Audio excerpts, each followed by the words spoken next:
તો હેલો મિત્રો, આપણી યુટ્યુબ ચેનલ મિકેનિકમાં બધા મિત્રોનું સ્વાગત છે। તો આજે આપણી પાસે સૌરાષ્ટ્ર ટ્રેક્ટર આવી ગયું છે, તેનું હાઇડ્રોલિકનું જે કંટ્રોલનું કહેવાય, જે કંટ્રોલ સેટિંગ કરવાનું આવે તે સેટિંગ કરવાનું છે, અને આપણે આમાં સ્પેન્ડલો પણ સર્વિસ કરવાની છે। તો મિત્રો, આ ટ્રેક્ટર 744 છે એથી। તો વિડીયો સારો લાગે તો વિડીયોને લાઈક કરવાનું ભૂલતા નહીં, અને તો તમને તમારા અન્ય મિત્રોમાં પણ શેર કરવાનું ભૂલતા નહીં, અને આપણી ચેનલમાં કોઈ નવા મિત્રો હોય તો પ્લીઝ ચેનલને સબસ્ક્રાઈબ કરવાનું પણ ભૂલતા નહીં, જેથી કરીને ટ્રેક્ટર વિશેના વિડીયો તમને જોવા મળે। તો મિત્રો, બન્યા રહેજો ચેનલ ઉપર। તો મિત્રો, બન્યા રહેજો વિડીયો ઉપર, અને વિડીયો સારો લાગે તો વિડીયોને લાઈક કરવાનું ભૂલતા નહીં।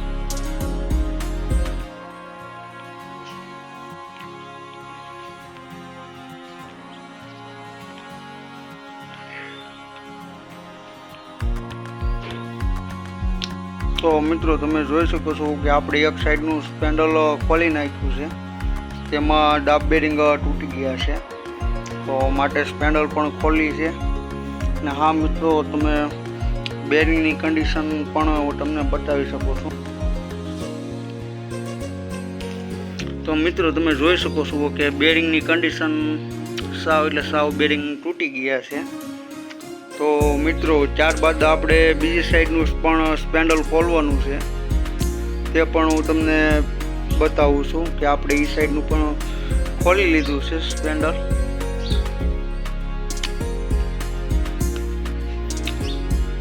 તો મિત્રો, તમે જોઈ શકો છો કે આપણે બંને સાઈડના સ્પેન્ડલ કાઢી નાખ્યા છે, ને આ જે ડાબ બેરિંગ આવે તે પણ તૂટી ગયા છે, તમે જોઈ શકો છો।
તો મિત્રો, ત્યારબાદ તમે જોઈ શકો છો કે આપણા દાબ બેરિંગ પણ આવી ગયા છે, ને વાઇસર છે પણ સાથે ગ્રીસ પણ છે। તો મિત્રો, ત્યારબાદ આપણે ફિટિંગ કરવાનું રહેશે સ્પેન્ડલનું, તે સ્પેન્ડલ આપણે ફિટિંગ કરી લઈએ છીએ। તો મિત્રો, તમે જોઈ શકો છો કે આપણે એક સાઈડનું દાબ બેરિંગ ફિટિંગ કરી લીધું છે, ત્યારબાદ બીજી બાજુ પણ આપણે જે દાબ બેરિંગ છે તે ફિટિંગ કરવાના છે, તે પણ ફિટિંગ કરી લઈએ છીએ।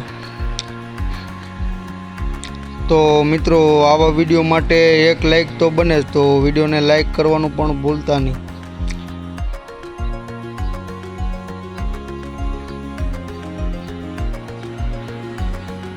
તો મિત્રો, ત્યારબાદ સ્પેન્ડલ પણ આપણે ગ્રીસ લગાડી લઈએ છીએ।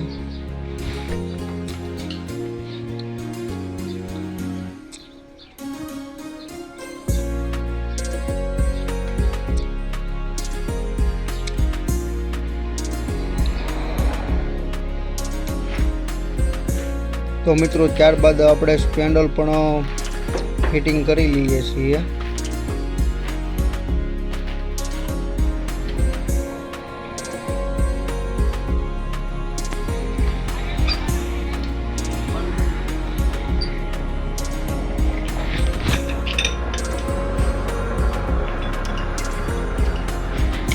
તો મિત્રો, ત્યારબાદ આપણું જે સ્પેન્ડલ સર્વિસનું કામ પતી ગયું, ને ત્યારબાદ સેન્સર પણ ફિટિંગ કરવાનું હતું, જેને સેન્સર કંટ્રોલ રોડ કહેવામાં આવે।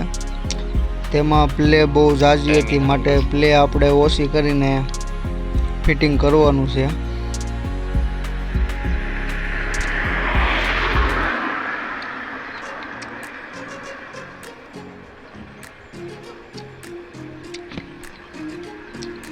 તો મિત્રો તમે જોઈ શકો છો કે સ્પેન્ડલ છે,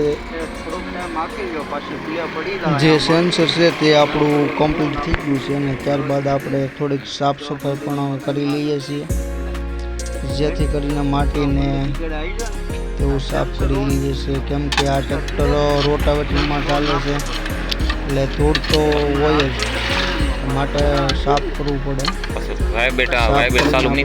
ફિટિંગ કરવાનું રહે છે.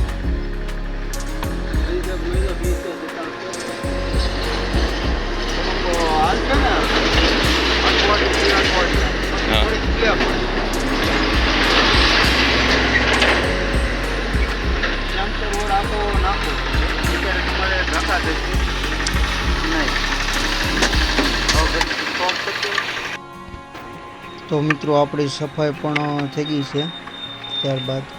ત્યારબાદ સેન્સર પણ આપણે ફિટિંગ થઈ ગયું છે.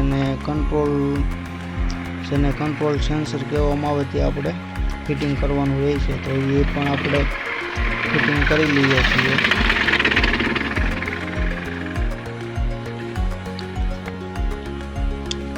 તો 3 નટ આવે, આપણે 3 નટો ફિટિંગ કરી લઈએ છીએ.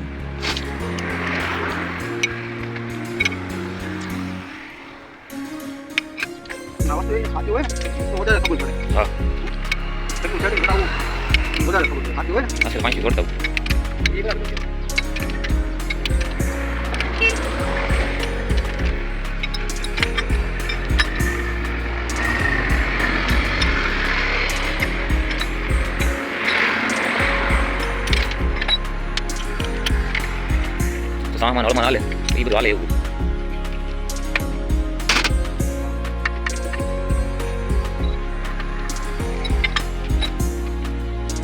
તો મિત્રો ત્યારબાદ આપણે કમ્પ્લીટ થઈ ગયું છે. અને ત્યારબાદ હાઇડ્રોલિક પણ આપણે ચેક કરવાની છે.